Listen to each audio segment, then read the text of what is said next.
Fashionable, fashionable, fashionable people. Talking Covet. Welcome to a special investigative edition of Talking Covet. I'm your host, Isla.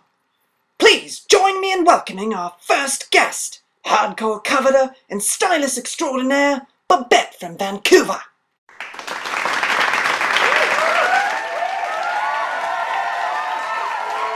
Hi, Isla. Thanks for having me. Welcome, Babette. Our next guest, all the way from Genoa City, the handsome and very manly Detective Kip Poncherello.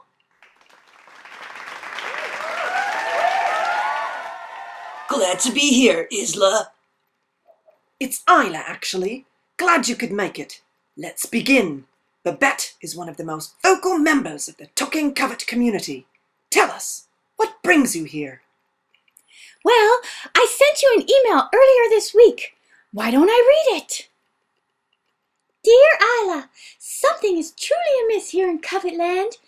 Maid with Braids has access to clothing items the rest of us don't. What's up with that? Is it a coincidence that she's constantly in the top 50? If things aren't legit, what have I been doing these last few months? Help! And that is the subject of this week's broadcast. Do some coveters have access to items the rest of us do not? Babette, how can you be certain that Maid with Braids has these special items? I was shopping for leggings for the 60s mod event when I came across a pair I'd never seen. They were Joaquina. They were brand new, just out that day. When I clicked on them, one of Maid with Braids' creations was a popular outfit, and it was from an event that happens weeks before. As you know, there are normally no popular outfits under brand new items. What the heck? But I have those leggings. I actually used them for a superhero event, which I scored a 4.5, by the way. Not the black ones, Kip. The brown ones. Sorry, my mistake. That is scandalous. What do you think could be going on here, Kip? Well, I'm working on the theory that Maid with Braids is working on the inside. What do you mean? I'm thinking that Maid with Braids either works for Crowstar or knows someone. OMG! Maybe she's a celebrity getting preferential treatment. Like Selena Gomez or Tom Cruise. Or what if she has some dirt on some Covet developer, which she's using as bribery? I've been in law enforcement a long time, and nothing would surprise me. But that's not fair! I demand access to everything! And I as well. This is an atrocity.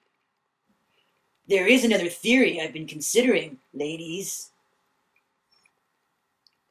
What's that? Is it possible that Maid with Braids is some kind of fashion hacker? Holy Hannah! But how could we know for sure? I'll need to do more digging. That's cop talk for research. I'll get more men on the street, exhaust all my resources. I'm currently working on a big case in Genoa City. Not to toot my own horn or anything, but I'm about to bring down the biggest, baddest drug lord that town has ever seen. But I promise you, I'll get to the bottom of this, ladies. Of that, you can be assured. I'm sure you will, Kip. Thank you for joining us. And you as well, Babette. You've both led me into a nice segue to next week's episode. A special interview with coveters who wear pumps to orchards and pumpkin patches. Join us for that and so much more. I'm Isla, and this was Talking Covet. Fashionable, fashionable, fashionable people. Talking